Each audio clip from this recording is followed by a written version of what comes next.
जय सिया राम। आप सुन रहे हैं कैपिटल रेडियो अयोध्या। मैं हूं भावना राय और मैं हूं वात्सल्य राय। सभी सुनने वालों को जय सिया राम। कैपिटल रेडियो अयोध्या में आप लगातार सुन रहे हैं रामायण की कहानियां। आगे बढ़ने से पहले हम आपको बता दें कि हमेशा की तरह इस कार्यक्रम में भी आप मंदिर मुकुट मुखारविंद गोवर्धन के सेवायत कृष्णा भारद्वाज से सुनेंगे रामचरितमानस का एक अंश। रामायण का अर्थ है रामकायन, यानी भगवान श्री राम की यात्रा। ये वो यात्रा पथ है जिस पर बढ़ते हुए राजकुमार राम मर्यादा पुरुषोत्तम भगवान हो गए। पिछले अंक में हमने आपको कथा सुनाई कि किस तरह धनुष यज्ञ में आए राजा भगवान राम को देखकर डर गए। अगर आपने वो एपिसोड नहीं सुना है तो हमारे यूट्यूब चैनल और फेसबुक पेज पर जाकर सुन सकते हैं। उसका लिंक भी हम डिस्क्रिप्शन बॉक्स में साझा कर रहे हैं। अब आगे की कथा। गोस्वामी तुलसीदास जी महाराज कहते हैं, सब मंचनते मंचु एक सुंदर बिसद विशाल, मुनि समेत दो बंधुत बैठारे महिपाल। धनुष यज्ञशाला में जो मंच बनाए गए थे, उन सभी मंचों में जो सबसे सुंदर और बड़ा मंच था, उस पर राजा जनक ने मुनि विश्वामित्र और दोनों भाइयों को बिठाया। प्रभु ही देख सब नृप ही हारे। भगवान राम को देखकर सब राजाओं ने मन ही मन अपनी हार स्वीकार कर ली। राम चाप तोर अब सकनाही। उन्हें लगा कि इस बात में कोई संदेह नहीं है कि भगवान राम ही धनुष तोड़ेंगे। वो इससे भी आगे की बात सोचने लगे। बिन भंजेहु भव धनुष विशाला, मेले ही सिए राम उर्माला। वो राजा सोचने लगे कि हो सकता है कि ये विशाल धनुष टूटे ही नहीं, और तब भी सीता जी भगवान श्री राम के गले में ही वरमाला डालेंगी। वो ये सोचने लगे कि हर हाल में हार हमारी ही होगी। वो सोचने लगे कि यश प्रताप बल और तेज गंवाकर वो अपने घर जाएंगे। गोस्वामी तुलसीदास जी महाराज कहते हैं, बेह से अपर भूप सुनुबानी, जे अविवेक अंध अभिमानी, तोरे हूँ धनुष ब्याहु अबगाहा, बिनु तोरे को कुंवरी ब्याह। वहाँ कई ऐसे राजा भी थे जिनके पास विवेक नहीं था। वो अभिमान के कारण अंधे हो रहे थे। वो घर जाने की बात कर रहे राजाओं की ओर देखकर हंसने लगे। ऐसे राजाओं ने कहा कि धनुष तोड़ने पर भी विवाह होना कठिन है, फिर बिना धनुष तोड़े कौन राजकुमारी से विवाह कर सकता है। अभिमानी राजाओं ने कहा, एक बार कालौ किन हो, सिय हित समर जितब हम सोऊ। सामने काल ही क्यों ना हो, सीता के लिए तो हम उसे भी जीत लेंगे। जो राजा भगवान राम की शक्ति को पहचान चुके थे, वो ये सब सुनकर मुस्कुराने लगे। उन्हें लगा कि भगवान ही इन राजाओं का घमंड तोड़ेंगे। वो सीता जी से विवाह करेंगे। राजा दशरथ के पुत्र को संग्राम में भला कौन जीत सकता है। व्यर्थ मरऊ जन गाल बजाई, मन मोद कहीं की भूख बुताई। सिर्फ गाल बजाने से क्या होता है, मन में लड्डू आ जाएं तो उससे भला क्या भूख मिट जाती है। ए दो बंधु शंभुरुबासी, ये दोनों भाई तो शिव जी के हृदय में बसते हैं। इनके दर्शन से सुख मिलते हैं। अमृत के समुद्र को देखकर हम इधर उधर भला क्यों देखें।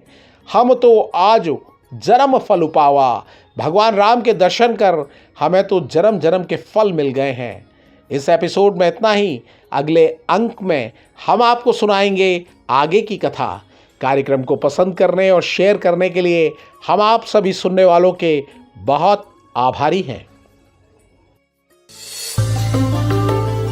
और अब प्रभु श्री राम के चरित का बखान सुना रहे हैं मंदिर मुकुट मुखारविंद गोवर्धन के सेवायत कृष्णा भारद्वाज। ओम श्री गुरुवे नमः। ओम श्री गणेशाय नमः। ओम श्री रामचंद्राय नमः। ओम श्री हनुमते नमः। जय श्री राम। सोना सिर मन महु असी त्रासा, चहत देवर सिम में पुरे बासा। जे कामी लोलुप जग माही, कोटिल काक इव सवई डराई। इंद्र के मन में यह डर हुआ कि देवर्षि नारद मेरी पूरी अमरावती का निवास राज्य चाहते हैं। जगत में जो कामी और लोभी होते हैं वे कुटिल कौए की तरह सबसे डरते हैं। सूके हाड़ ले भाग सट, स्वान निरखी मृगराज, छीन ले जनि जान जड़, तिमि सुरपति ही न लाज। सियावर राम जय जय राम, मेरे प्रभु राम करो कल्याण। मंगल भवन अमंगल हारी, द्रवहु सुदशरथ अजर बिहारी। दीन दयाल बिरिदु संभारी, हरऊ नाथ मम संकट भारी।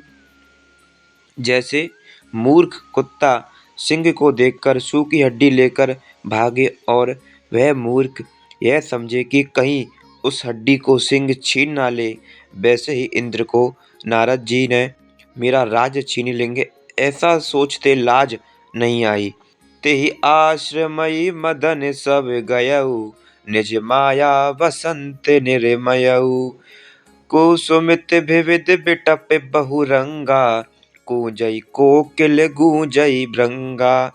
जब कामदेव उस आश्रम में गया तब उसने अपनी माया से वहाँ बसंत ऋतु को उत्पन्न किया। तरह तरह के वृक्षों पर रंग बिरंगे फूल खिल गए, उन पर कोयलें कूकने लगी और भौरे गुंजार करने लगे।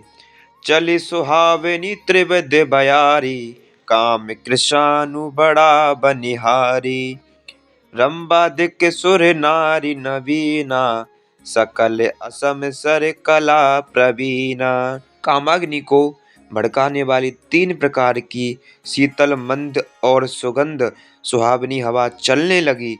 रंबा आदि नवयुवती देवांगनाएं जो सब की सब काम कला में निपुण थीं, करई गान बहुतान तरंगा, बहुविधि क्रीड़ई पानी पतंगा।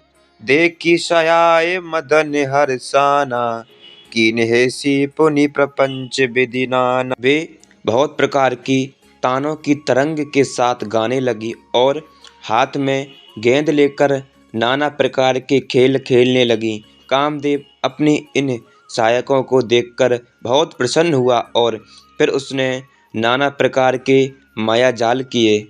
काम कला कछु मुनि न व्यापी, निज भय डरऊ मनोभव पापी। सीम की चापी सकई को तासु, बड़े रखवार रमापति जासु। परंतु कामदेव की कोई भी कला मुनि पर असर न कर सकी। तब तो पापी कामदेव अपने ही नाश के भय के डर गया। लक्ष्मीपति भगवान जिसके बड़े रक्षक हों, भला उसकी सीमा मर्यादा को कोई दबा नहीं सकता। सहित साय सभी ते अति, मानिहारी मन मैन। गहसी जाई मुनि चरण तब, कही सुटी आरत वैन। सियावर राम जय जय राम, मेरे प्रभु राम करो कल्याण।